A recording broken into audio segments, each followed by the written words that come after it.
welcome back to another episode of Purposed Audacity. I am Charmian Marie. And I am Brian. Right, and with that said, we are at episode number. What episode is? Does it matter? You see it in the title. Episode that. Yeah. It's just been a great journey, guys, and it has felt full, and we are hoping that by now you are inspired more and more to find your purpose and walk boldly in your purpose and your identity in Jesus Christ. Right? We actually hope we've been helping you guys. We really hope so. So I just want to take the time out to say, guys, it's a reason why we tell you to comment down below. Yeah. Yep. It's a reason. Because we want to know. We want to know if we're helping. We want to help you. We want to know if we're serving you. If there are any topics you want us to talk about or kind of go over, feel free. Let us know. Yeah. If there's anything about purpose that you would like us to just really touch on and expand on. Let us know. You never know. We might have to bring in a guest to Speaking of which, we have guests coming up later in the season, and we have a pretty hefty lineup. That's right. So we're actually enjoying this cruising time, right. And making sure y'all get to know us and all of that, and then we're gonna jump right into some of these guest appearances. Also remember, you can listen to us if you're not able to watch on YouTube. You can listen to us on Spotify, Anchor, Apple. Pretty much anywhere you stream your podcast. Streaming podcast platforms. Yes, that's podcast platform. Whoa, yeah. Yeah. So today's title. Yeah, today's topic is can I say tongue in cheek kind of a vibe? Like, really? It's one of those things that you don't really talk about, but it exists and stuff. So yeah, the question is, are some Christian creatives more addicted to ministry than actually God? Oh, Rebbe. Yeah. Hey, what's that? Yeah, man. Are Christian creatives more addicted to ministry than to God?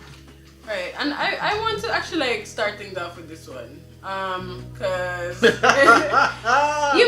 soon as the title, and funny enough, the topic actually came out of conviction. Conviction that I received years ago and stuff, and I know that a lot of people they have the Holy Spirit kind of just nudging them, but them just fending him off like it's a little mosquito. But yeah, man, let's just stop doing this. But saying that to say, you see, because of the, I don't want to say mantle, pedestal. That a lot of artists and entertainers and ministers, are placed on and stuff. Sometimes that actually causes a seeping through of an intense level of, I don't want to say pride. There's another word I'm looking for. That causes us to be more fixated on excellence, to be more fixated on honing your craft and all of these things. These things are good enough. You want to make sure you're giving your best. You want to make sure that you're showing up, to the best of your ability and stuff like that. But then how much time is really spent trying to abide in the giver of that talent? Trying to abide in that secret place to allow you to make sure that you're pouring out from a purified place. Yeah. And when I say purified, I do not believe, we know nobody is perfect. We are imperfect people serving a perfect God. However, we are also called to renew our minds and spirits on a daily basis on all these things. We can't renew our mind on all these things without committing these things to God, without repenting and all these things and stuff. So it means that we need to be actively spending time with God. So when you're trying to build yourself and build up your brand and basically turn up the thing or whatever, and again, I do believe in all of that. I'm a brand strategist. I believe in these things. But when you do it void of God, and basically become almost low-key obsessed with that, it creates a problem. It creates a problem and a low-key addiction. And one of the things that I was convicted with, is when somebody said this exact thing to me. You know, make sure that you are, you know, not obsessed with the ministry, but rather actually finding your footing and your deeper desire to dwell in and please God, right? And then honestly, from that that conviction and stuff like that, like anytime I find myself crawling out of that, and anytime I find myself like really operating void of talking to God and all of that, like that statement always comes back to me. And then the other thing that comes back to me is the fact that the Lord said, if there is something that we place before Him, if there's something that replaces Him at the top, then He's going to remove it. And so, you know, have that removed when you initially created it or initially established it somehow to glorify Him. You get what I'm saying? Like that awkward. You get me? So yeah, those are my starting points. Here's the interesting factor that you even just raised a while is that, you know, the Israelites created that golden calf out of trying to please God. Really? Because when you check it back, where they were trying to use what they knew, which is that to create an image of God. So God, He was strong, He was this and He was that, and one of the images that was reflective of that when they were in Egypt was the bull, right? And so they were trying to create an image of God to say, we're trying to praise you, but they missed God. He was literally at the top of the mountain, they're at the bottom of the mountain, and they're missing Him. Yep. And so I definitely understand what you mean, like, yo, the thing in itself, ministry in itself, we can put ministry above God. A lot of times, even though the way how that is done is that, like, I've been a part of ministry for a while, and I can tell you straight up, this is my confession, and God had to deal with me for a good while when it came on to situations like that, where you can do ministry in your flesh. Yep. You can do ministry in your flesh. It again for the people in the back. And then you will sit down and realize how empty you are spiritually, how empty you are. Like, there's nothing new coming out, there's nothing new pouring out of you, because you're not spending time with God, you're not in the place of sitting with Him. What new thing is He doing in this season? What new thing is He calling you to for this time? But we just do the thing, because it's the way we know to do the thing, and we just want to make sure the thing do and get done. And especially if the thing start make some money. Especially if the thing start generate some traffic. And the merch a sell. And the disc a go out. And the podcast fly off. Yeah, I say these things so you can remind us. We're going to watch back this video and remind we say, yo, we need to be in a God and not necessarily just in a purpose or Audacity, because the truth is, we could have this lovely platform and you guys could come on and we can have thousands and millions, 50 million. Yeah. You see me? We can have millions of people watching and being fed everything by this. But we here, we could literally be missing God. Because what if God says He wants us to talk on a specific topic, or do a specific thing, or invite a specific person to come and talk about a specific thing, or go out to a specific church, or help a specific this or that. And because we are so caught up, we're like, no, it's not the time for that. No, that's not, yeah. So we can be so caught up, right? So caught up to the point where we really miss God. And that's why it is so important as creatives, and especially as creatives, with our minds that shoot off with various things from time to time, and how creative we can be, and how creative we can get, and how deep we can dive into that well of creativity. We have to, as creative Christians, be linked to the Lord.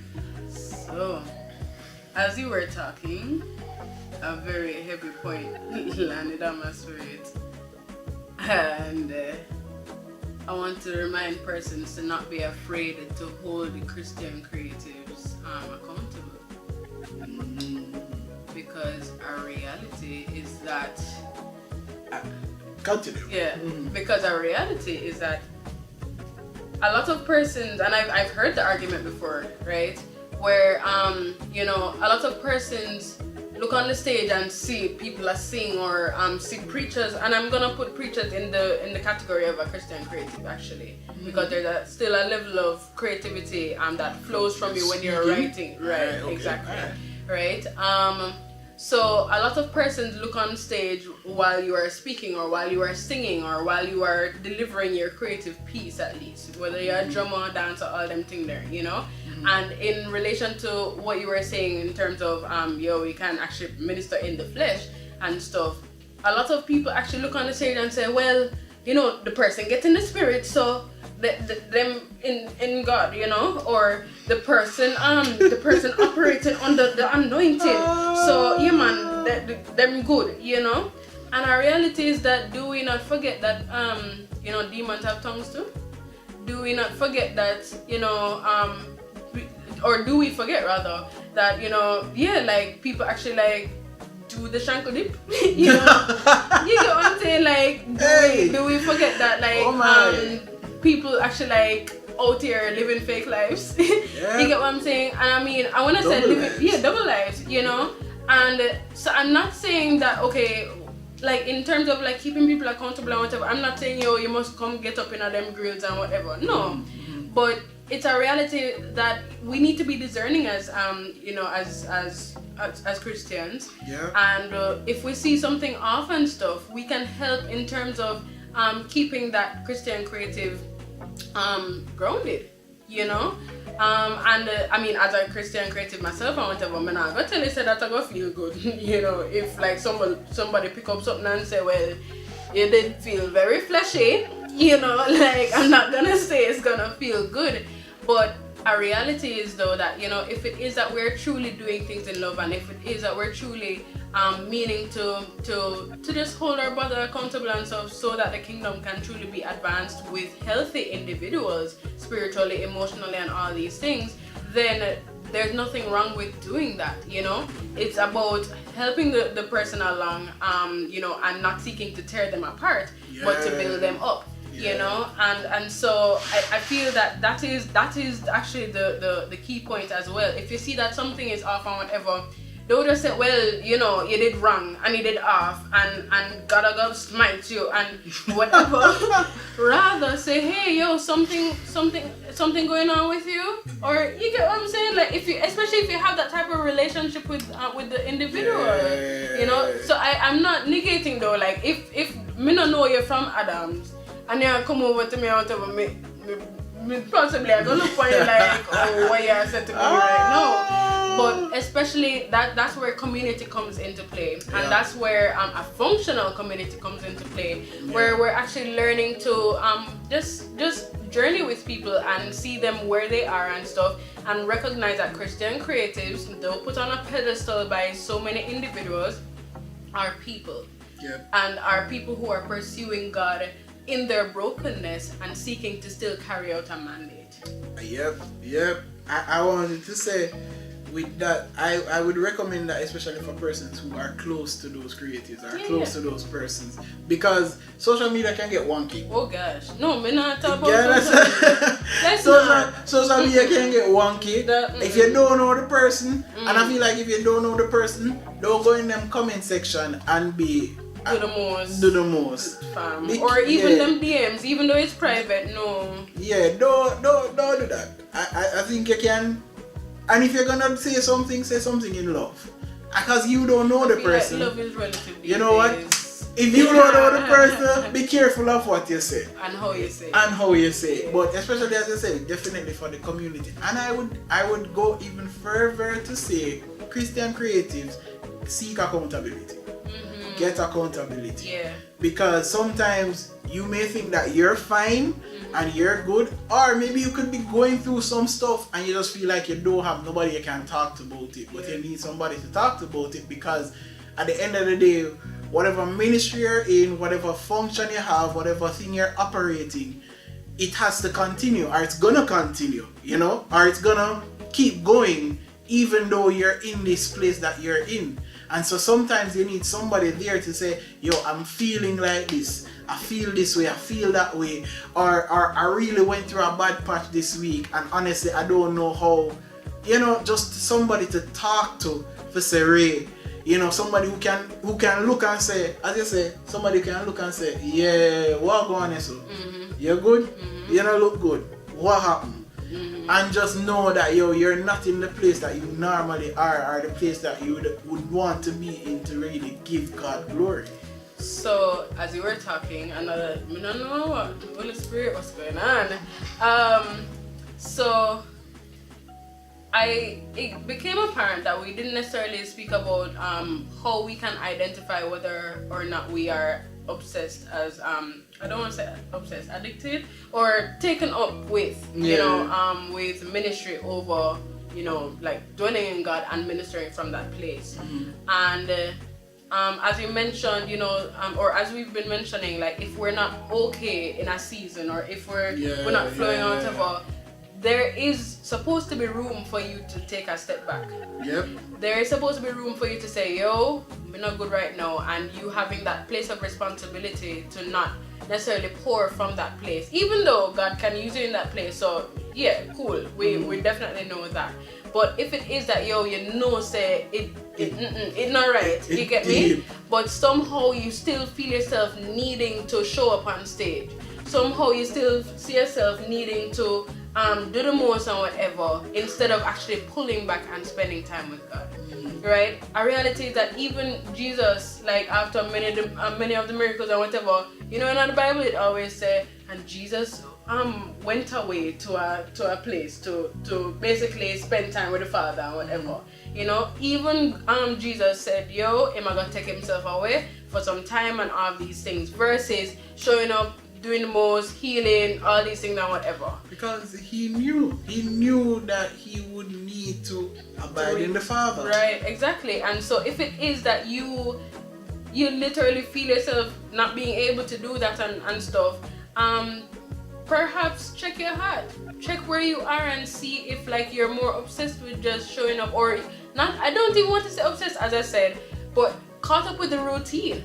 Caught up with as we said in one of our previous episodes, pleasing people, or maybe it is funny enough, and this may sound kind of awkward, maybe your church is helping to nurture a thing of you being more ministry focused than God focused.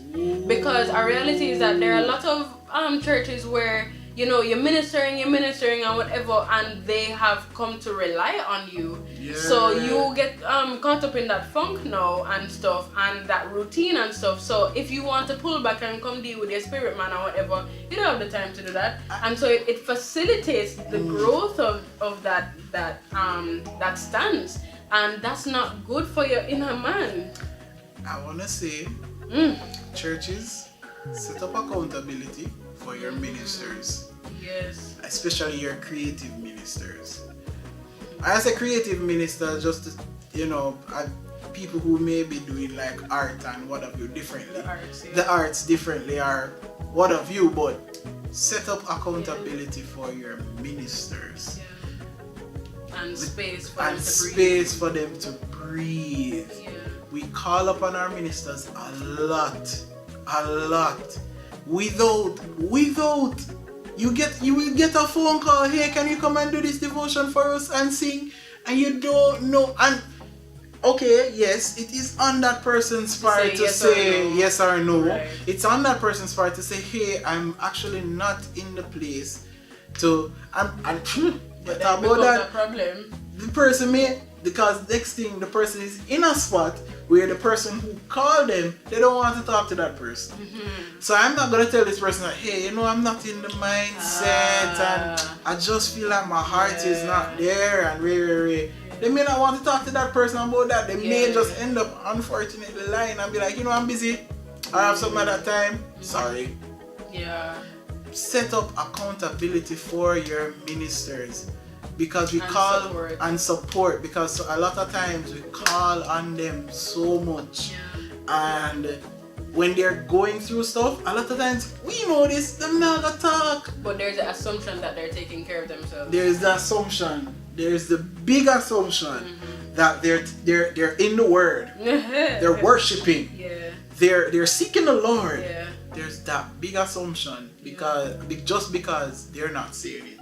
And if you have a relationship with them, you'll know if they're good or if they're not. You'll know if they're telling you that they're okay versus they're like them really, really good. Yeah, man, good for a real man.